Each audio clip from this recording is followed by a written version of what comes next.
Upon hearing the name Hedy Lamarr, whom do you see? A smoldering, bejeweled temptress, perched on velour cushions, playing the title role in the 1949 Hollywood classic Samson and Delilah? Or perhaps you see a demure and professionally clad inventor, deep in the throes of ingenuity, embarking on scientific ideas that were generations ahead of her time. History at Play introduces you to this woman, a starlet from the golden age of cinema, clouded in a fantasy world that only Tinseltown can create. Join actress and historical interpreter Judith Kalaora as she introduces you to a young Austrian refugee, a naive girl who transforms to become the most beautiful woman in the world, all the while inventing a secret communication system for the United States military. Her patent would incite the creation of frequency hopping, a technology that has changed everything about the way we live today. History at Play introduces Hedy Lamarr.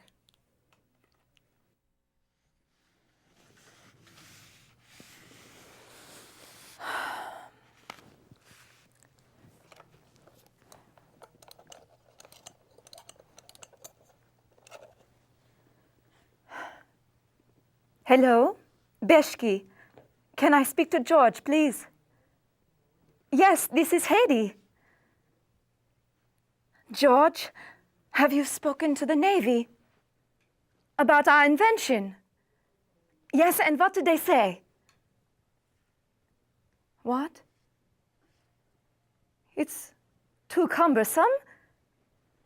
But I thought you said that the technology could be made so small that it would fit into a pocket watch. How could they say it is too heavy? Well, come over and we will make it better. Yes, I am sure this technology will help us beat the Nazis, and I think the Navy knows it too, George. Come over soon. Okay, ciao.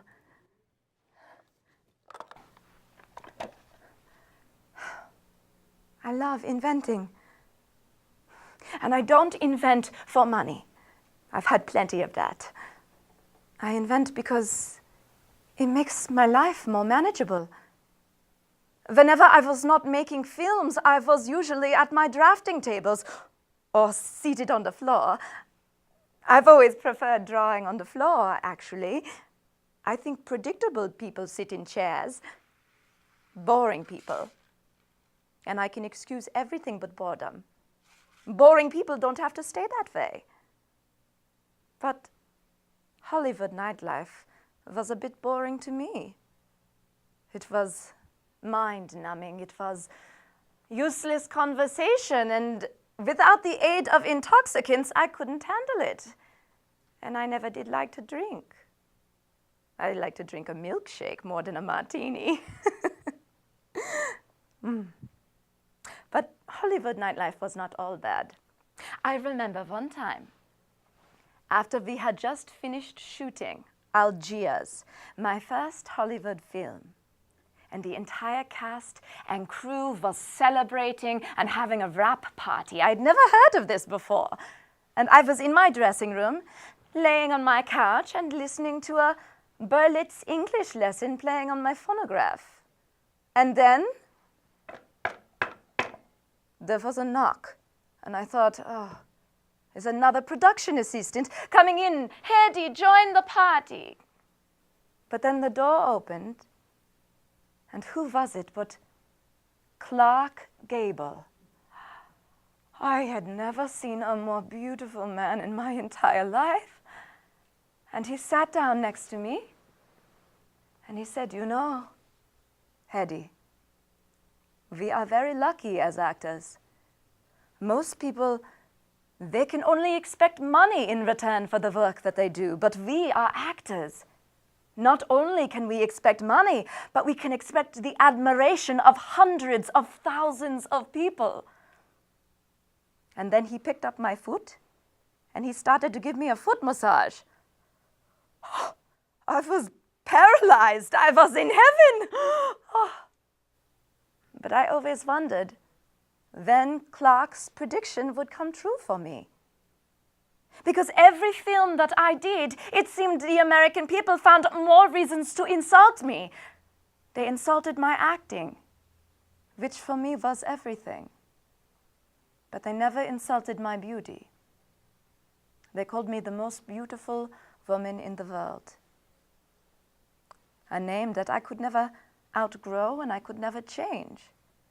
And no matter where I have lived, Vienna, Hollywood, I have known that the words beautiful and stupid have always gone together. And I have made some bad choices in my life, yes. I've chosen the wrong scripts. I've chosen the wrong movies. I've chosen the wrong husbands. But it's only because I wanted. I wanted so much. I escaped Austria just before the war. And I will never forget, I was on a voyage to America on the French ship, the Normandy. And I met Louis B. Mayer of Metro-Goldwyn-Mayer. And I will never forget walking into the room. And Louis B. Mayer looked at me and he said, "A woman's ass is for her husband, not for the public to see." Of course, I knew he was referring to the first film that I had done, which had made me famous in Europe, a film called Ecstasy. But I couldn't help but giggle, because while he was saying this, he was staring at my derriere. I always had a power over men. I always did. Mr. Mayer, he wanted that his female actresses be pure, be beautiful, but he had no problem philandering with them himself. In fact, Daddy Mayer, as he liked to be called, he was very good at making me a star. But once I was a star, he did not know what to do with me. In fact, I would wait 6 months, 7 months, 8 months between films, and I had nothing to do. I didn't want to get into trouble, and so I had to pass the time. I had to invent. Now, after I had filmed Algiers, I had noticed. You see, I had lost quite a bit of weight for the role. The wardrobe department needed to stuff my brassiere in order to create for me an optimal size. I couldn't believe it. It was for this reason that I first learned of George Antile, the bad boy of music. I did not know anything about his musical compositions. What I knew, I had read in the magazines. He had written a whole series of articles for Esquire speaking about glandular endocrinology. I thought maybe he could help my problem by making my glands a little bigger. And one night, I met George at a dinner party hosted by the fashion designer, Adrian. And George and I started talking. And I realized there was so much more we had in common. There was not just the fact that he could help me with my problem, but that we were both native German speakers.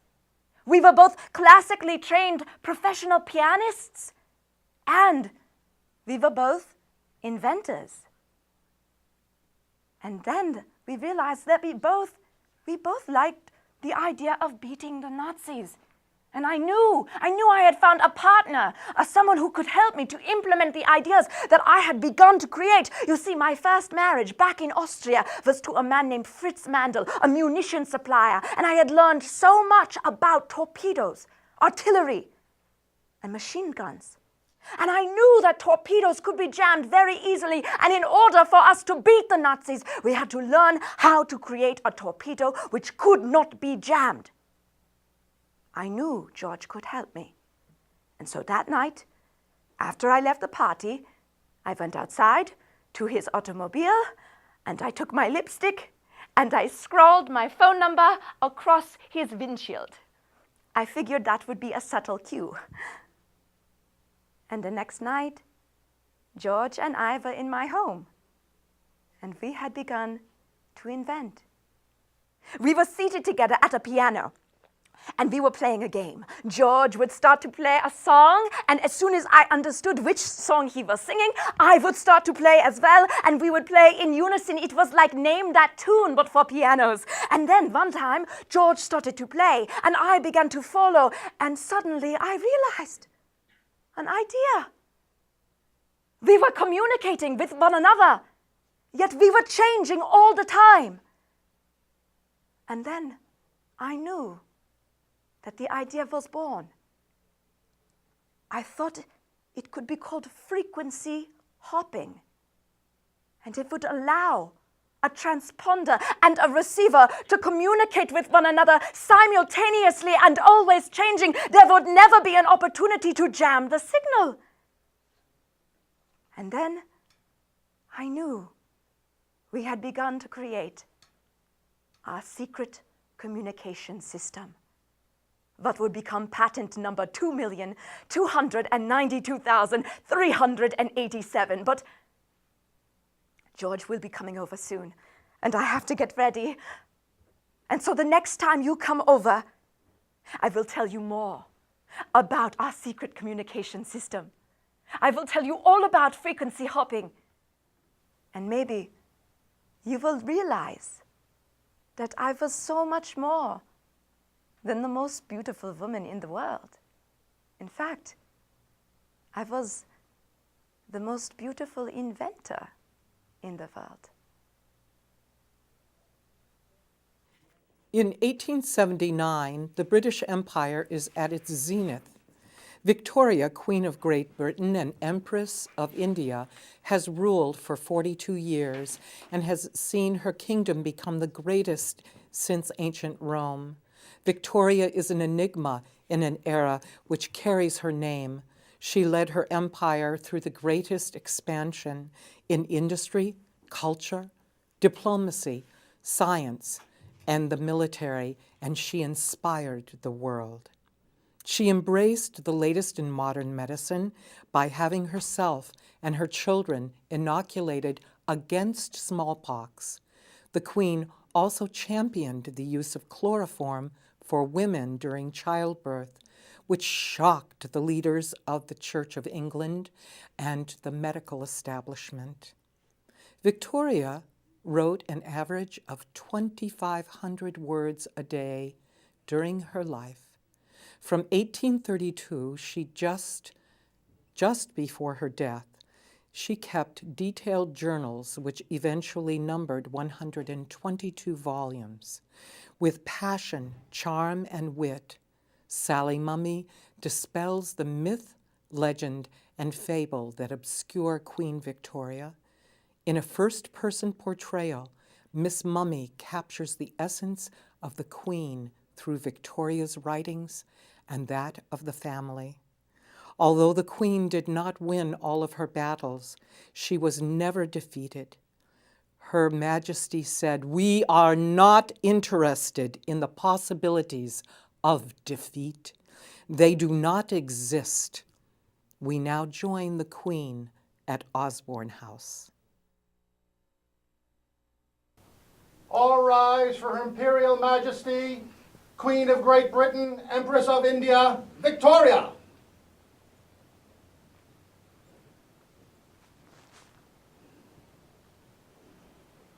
The Queen grants permission to be seated in her presence.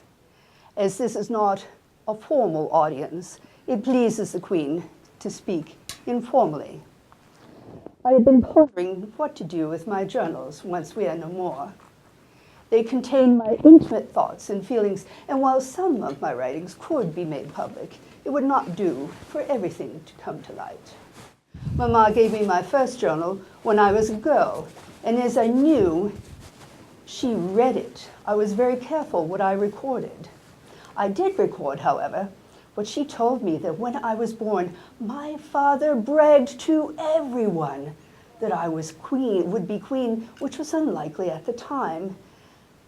He never lived to see it come true, as he died suddenly when I was just 8 months old.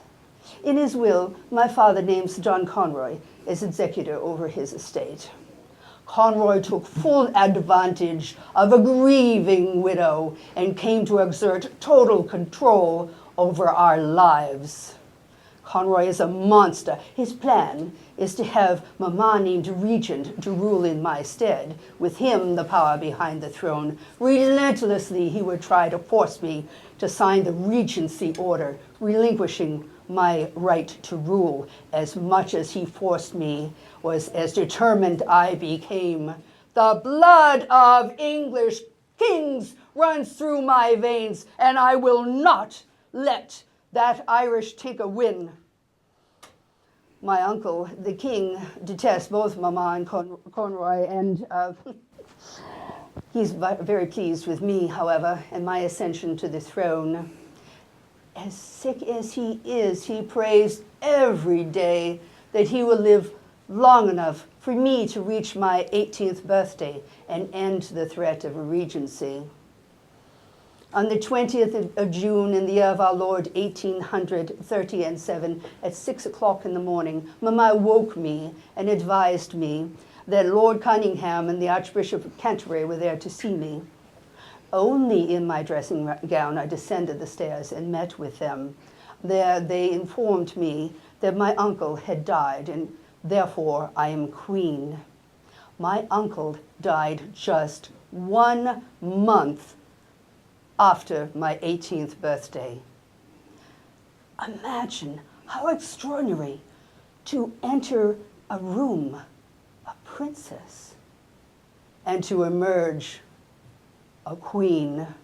My first official act was to return to bed, which is the only reasonable thing to do at that hour. Thereafter was a whirlwind of activities, of meetings with my ministers, officials, and moving to Buckingham Palace. As I was just 18 years old and not married, it would cause a scandal if I moved into the palace without Mama. Therefore, I had to provide rooms for she and her entourage, which included Conroy. It's like living with an enemy. My coronation took place, and millions of people came forth to see my progress to and from Westminster Abbey. I felt so humbled. I must admit, the crown being placed on my head was the most beautiful, impressive moment, as all the peers and peeresses placed their coronets at the exact same instant, all shouting, "God save the Queen," which is something I was fervently praying at the time. Now that I was coronated, my marriage seems to be on everyone's mind but the Queen's. It had long been understood I would marry my German cousin, Prince Albert of Saxe-Coburg and Gotha. We were just born 3 months apart. But I have met Albert, and I have not been overly impressed. However, many handsome suitors now flock to London. And I must admit, I have been quite infatuated with at least one of them. Yet still my uncle Leopold keeps advancing the cause of Albert, whom I have deliberately kept at arm's length, as I do not even know if I like him, and I did not even invite him to the coronation. I was persuaded to at least meet with Albert, and on that day, as I stood at the top of the stairs to receive him, suddenly it was as if the sun burst through the mist and dispelled all doubt. He was the most handsome and pleasing man I had ever met. But how does one propose? We were married 4 months later, and how I feel safe and secure with Albert by my side and delight in marriage. Within several months, it was confirmed that I was with a child, with the burdens of being a queen and now being with child. Oh, it's just too upsetting. I had wanted to at least wait a year before starting a family. How vexing. It came time for my accouchement. Albert, the accoucheur, and various people were in the room with me. In the following rooms were assorted ministers and officials, all listening to my every scream as all the doors were open. One is only grateful that there was not an observation deck for people to pop in and look. After my 9th child, I was advised it would be ruinous for my health to have any more children, and I advised them that since I was not the only party involved, to tell Albert as well. Albert and I ruled together for 20 years through the Crimean War, through upheavals, and his crowning achievement, the Great Exhibition. In December of the year of our Lord, 1861, I did not record much in my journals. The events will forever be etched in my mind, and I need no writings to read them. Albert's health he had caught typhoid fever, and his health deteriorated. And I was constantly by him, just trying to comfort him in any way I could. But to no avail. He took a few breaths and passed away from me and our family when he was just 42 years of age. I will forever wear black in mourning for my departed love. 20 December, my life as a happy one is ended. The world is gone from me. If I must live on, it is henceforth for our poor, fatherless children. I am anxious to repeat one thing, and that one is my firm resolve, my irrevocable decision, that his wishes, his plans, his about everything, his views about everything are to be my law, and no human power will make me swerve from what he decided as wished. I live on with him, for him. In fact, I am only outwardly separated from him, and only for a time. Yet I am queen and must do my duty for my country, despite the heartache that I alone must endure. New England has long been captured by colonial love stories, and this one of Marblehead's Agnes Surriage, the fisherman's daughter and Sir Harry Frankland, collector of the Port of Boston, comes true. 19th century writers and poets such as Oliver Wendell Holmes could not use the word romantic enough in writing of this Cinderella story.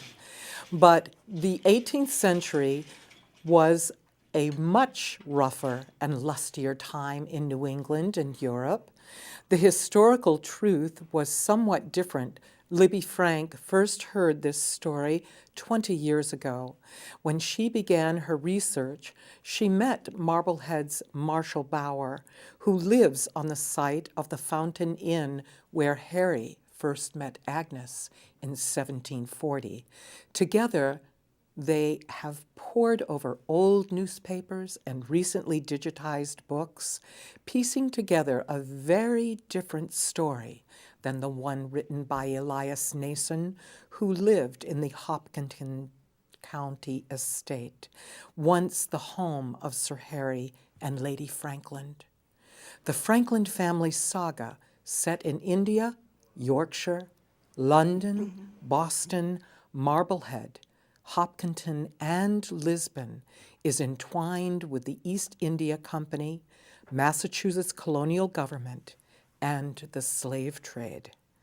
A rich environment for the powerful attraction of Sir Harry the dilettante and Agnes the comely, courageous girl who transformed herself into a grand lady and English dame. The colonial dwellings they occupied are long gone.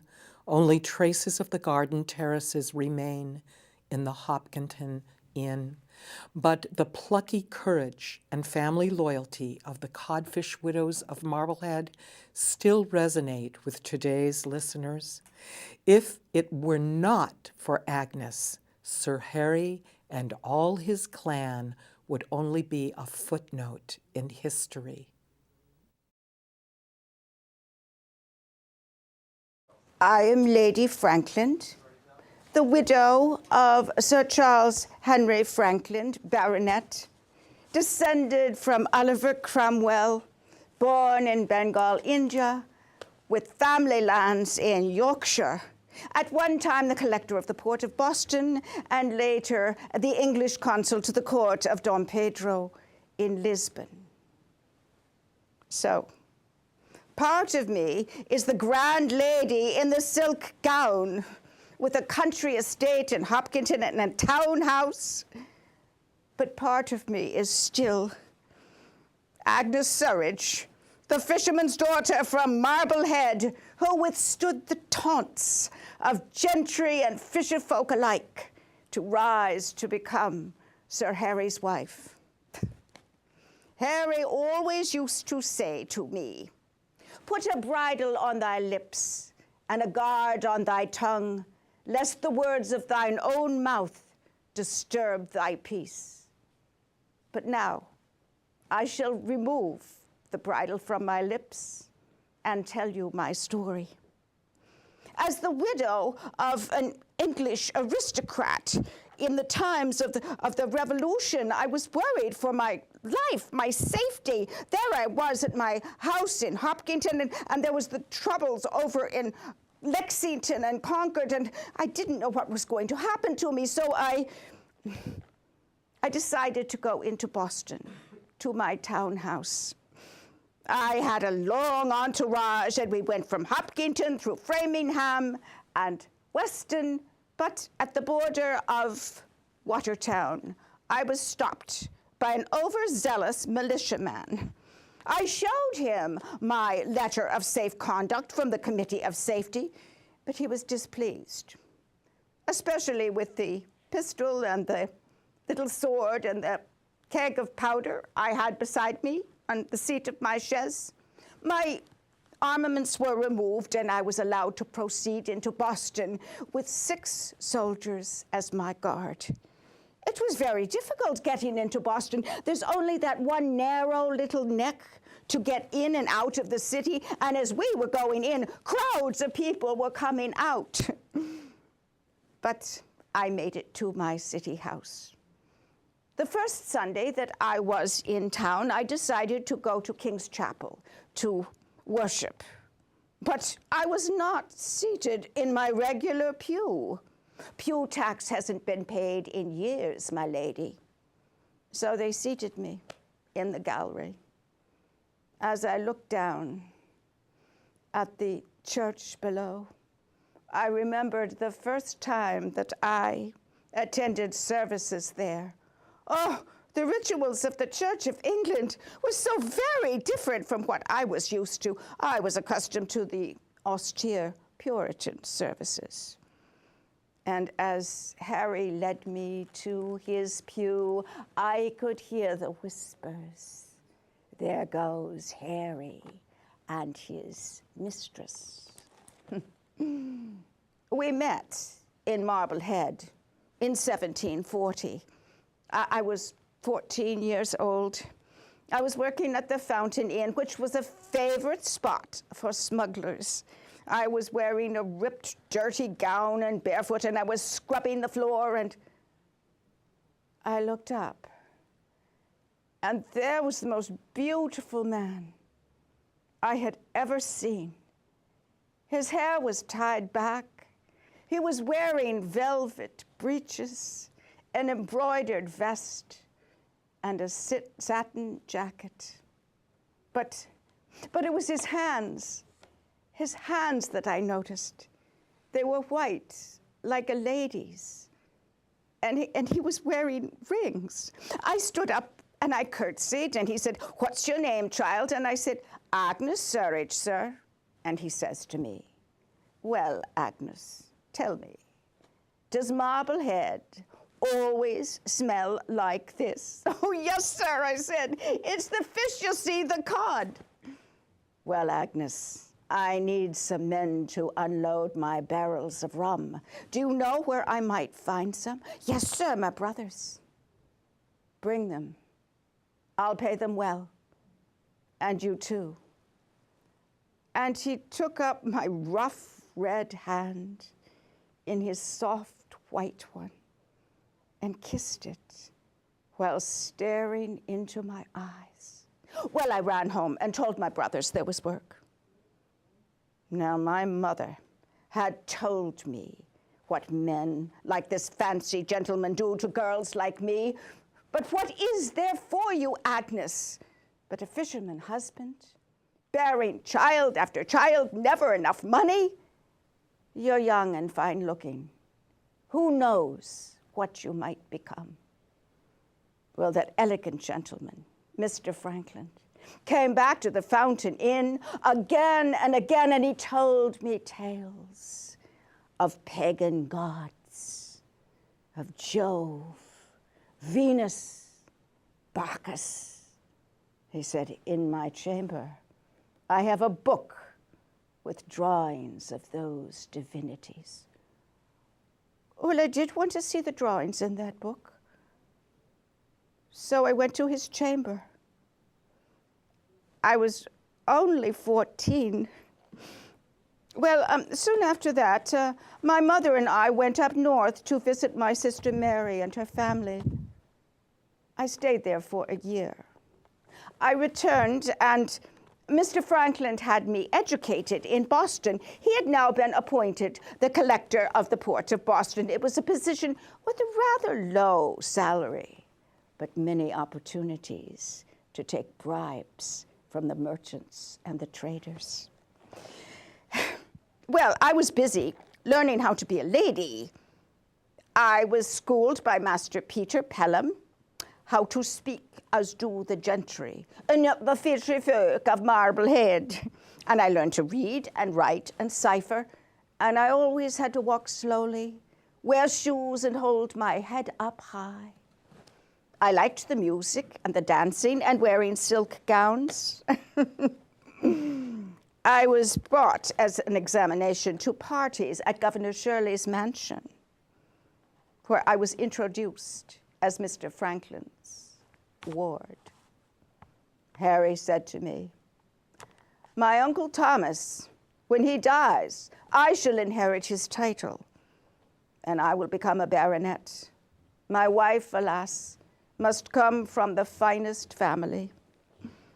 And soon, Uncle Thomas did die, and Harry became Sir Charles Henry Frankland, and he was the guest of honor at many dinners in Boston. I was frequently snubbed completely. Oh, I heard the women talking behind my back.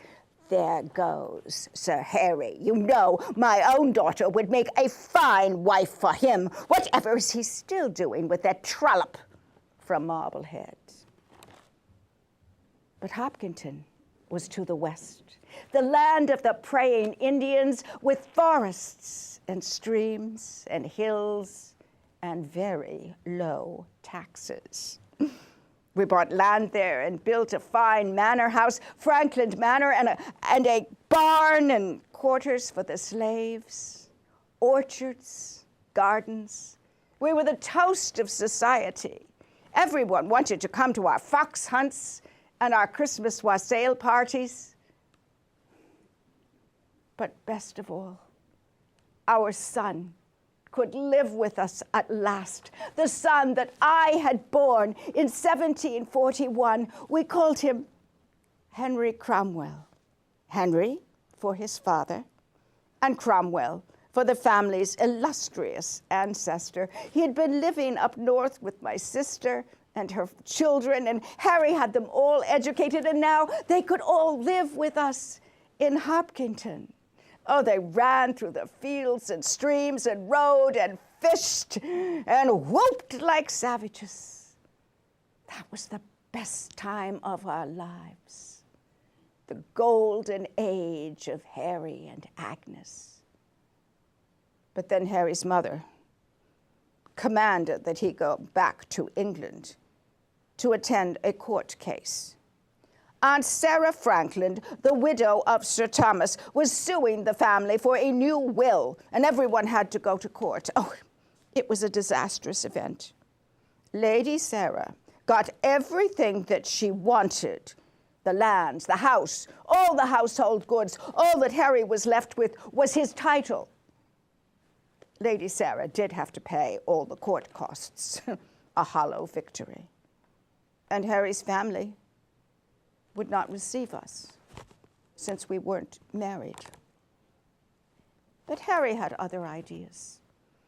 He said, I have friends who are merchants in Lisbon, and I think we would have good prospects there. So with nothing but his title and his connections, off we went to Lisbon, and we rented a villa and had slaves to wait upon us. But then he said, I've thought long on this, and I believe that we would do better if we were married. As man and wife, my family and the merchants here would receive us with more respect. In a tiny chapel, a Portuguese priest married us. Above the chapel door, it said in Latin, our vows performed, we go in peace. And we went back to England, and yes, we were received with great respect. And then back to Portugal. Oh, those wonderful days in October, so warm and glorious, and we did not have to worry about the coming New England winter. November 1st, All Souls Day. Harry went in his carriage to the cathedral to see the pagan rituals. I stayed home. Suddenly, the house began to shake, and I ran outside and the house fell down. I heard the roar of thunder and screams and flames, and I was looking for Harry. Then I heard his voice. He stood up and he pointed to his crushed carriage and dead horses. He was bleeding but alive. We sent word to England and Boston that Sir Harry and Lady Frankland had survived the earthquake. We went back to Boston. He was still the collector, and we had a house and gave many parties, but he no longer was the handsome rake of 24 that I had fallen in love with. His joints ached. He gave up his position and went to Portugal as the consul to the king. But his gout made him suffer so, and we went back to Massachusetts for one final visit, and then to Bath, where he could take the waters daily. He died in January 1768. I was a widow. So here I am in Boston, waiting for my ship to take me to England. Farewell, Massachusetts Bay Colony. Farewell, Marblehead, reeking of codfish and gossipy Boston. But Frankland Manor I shall miss most dearly, especially in the spring, when the fruit trees and the lilacs bloom. Annabel Gretz and Deborah Goss, as the proper ladies, have made it their mission to preserve the popular songs of the 19th century in America. As the fictional but historically accurate Annabel Gray and Deborah White, they become two ladies of good families who, as young women barely out of their teens, joined a women's minstrel troupe for a season. This was very daring for two well-brought-up young ladies, but adventure was in their hearts, and they were determined to follow their dreams of singing in public. After a season on the road, full of adventures, not all of them pleasant, they returned to their homes, reconciled, married, and raised families. Their fling in show business remained a well-kept secret, but they often entertained at parlor musicales, hoping to keep the songs they loved from being lost. They were often invited to sing to help raise funds for charities, temperance societies, orphanages, suffrage groups, seamen's aid societies. Many worthy causes benefited from the ladies' performances. We invite the ladies to bring you the music and history of 19th century America. We join them now in a brief musicale featuring songs written during the period of the Great Civil War. Some folks like to sigh, some folks do, some folks do. Others long to die, but that's not me nor you. Long live the merry, merry heart that laughs by night and day, like the queen of mirth, no matter what some folks say. Some folks get gray hairs, some folks do, some folks do, brooding o'er their cares, but that's not me nor you. Long live the merry, merry heart that laughs by night and day, like the queen of mirth, no matter what some folks say. Some folks toil and save, some folks do, some folks do, but that's not me nor you. Long live the merry, merry heart that laughs by night and day, like the queen of mirth, no matter what some folks say. Long live the merry, merry heart that laughs by night and day, like the queen of mirth, no matter what some folks say.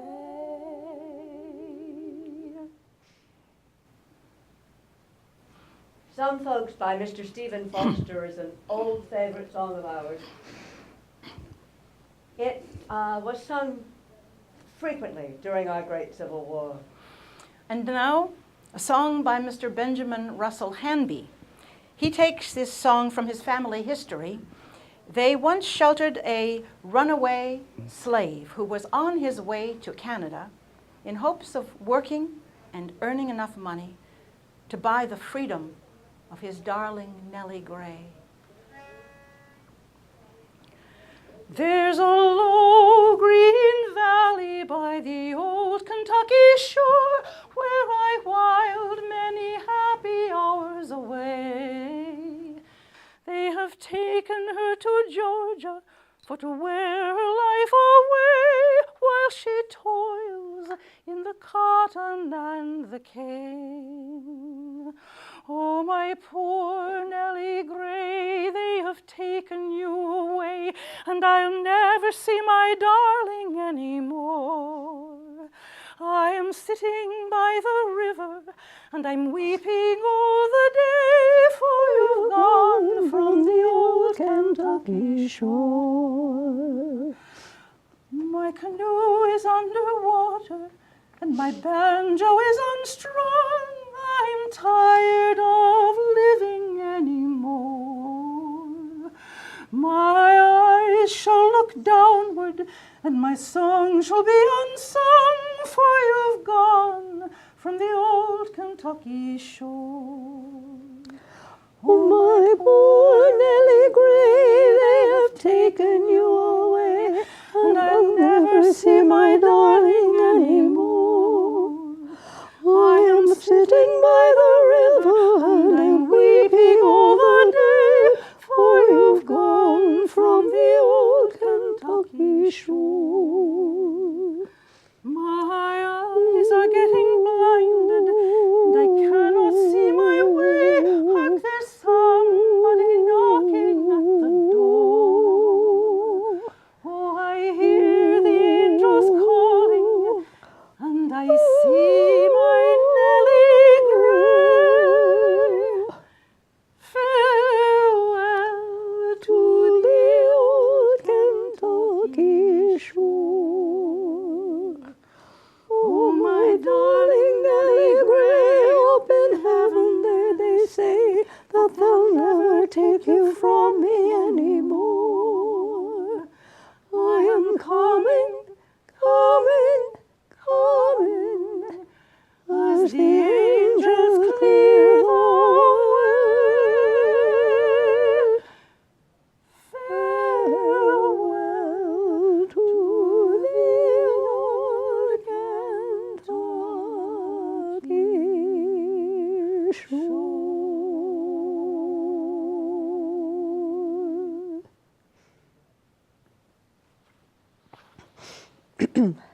We have a letter that was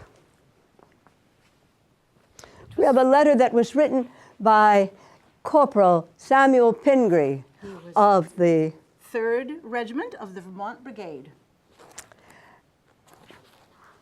Do the honors, my friend.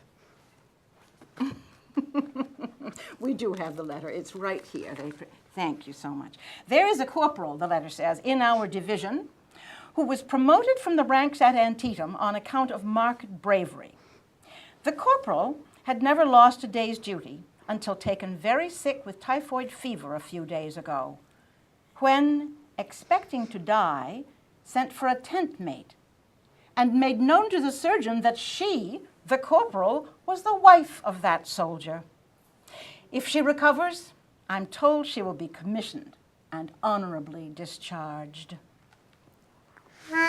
Maybe Mr. Henry Clay Work was thinking of that letter when he wrote, "What shall we do as years go by and peace remains a stranger? With Richmond still in rebel hands and Washington in danger. What shall we do for leaders when old age this race is cropping? We asked some ladies whom we met, and didn't set them hopping. What shall we do? What shall we do? Why, lay them on the shelves and we'll go down ourselves and teach the rebels something new, and teach the rebels something new. What shall we do when armies march to storm the rebel quarters, when as of yore their marches and beside Potomac's waters? But we call our soldiers home, may not we think of stopping. We strove to frame the question fair, but didn't it set them hopping? What shall we do? What shall we do? Why, lay them on the shelves and we'll go down ourselves and teach the rebels something new, and teach the rebels something new. What shall we do when all the men for battle have enlisted, and yet the rebels hold their ground, and law is yet resisted?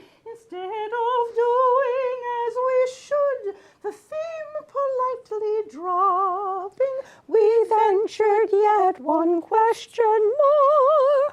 Oh, didn't it set them hopping? What shall we do? What shall we do? Why, lay them on the shelves and we'll go down ourselves and teach the rebels something new, and teach the rebels something new.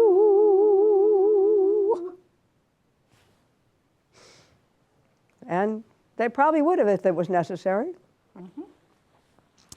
In 1863, Frances Willard, the great leader of the temperance movement and women's suffrage, wrote the following.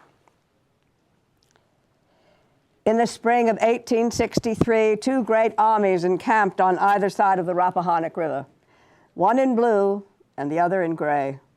One evening as twilight fell, the bands of music on the Union side began to play their martial music, the Star-Spangled Banner and Rally Round the Flag. And that challenge of music was taken up by those upon the other side, who responded with Bonnie Blue Flag and Always Way Down South in Dixie. It was borne in upon the soul of a single soldier in one of these army bands, speaking a sweeter and more tender air.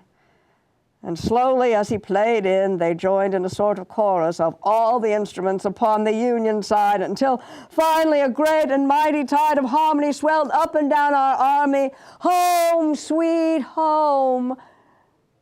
When they had finished, there was no challenge under. For every band upon that further shore had taken up the lovely air, so attuned to all that is holiest and dearest. And one grand chorus of the two great hosts went up to God. When they had finished, from the boys in gray came a challenge, 3 cheers for home! And as they went resounding through the skies from both sides of the river, something upon the soldiers' cheeks wiped away the stains of powder. Mid pleasures and palaces, though we may roam, be it ever so humble, there's no place like home. charm from the skies seems to hallow us there, which seek through the world is ne'er met with elsewhere. Home, home, sweet, sweet home, there's no place like home, there's no place like home.